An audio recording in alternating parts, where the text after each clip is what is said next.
Good day mga kabhab! Another day, another blessed day. Ay sus! So karoon lang maadto ta sa Barangay Olympia. So mo tong gi-vlog na to pamahaw kay kabalo kong wala na tayong oras pagkamudto o lunchtime.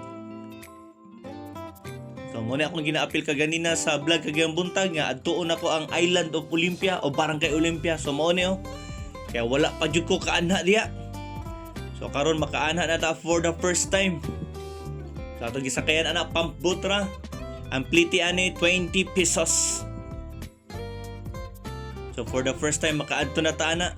So ato ang purpose ani day sa pag-adto ani na ay rally. Second is makigsabot ko ni Consejal Teofanis o ka-isla. So na ay vlogger dia moto si Teofanis gahatag na to crab last time. Ato putong gi-vlog.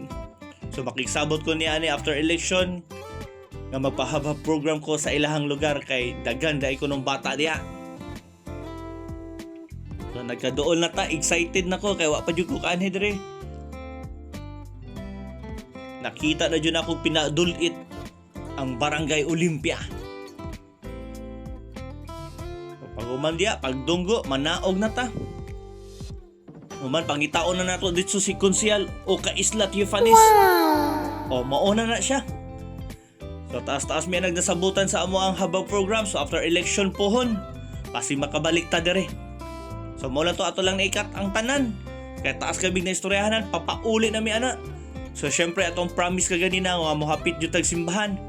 Kaya magpasalamat ta sa tanan-tanan nga blessing sa atong nadawat. O syempre safety ra puta sa atong lakaw kaganina.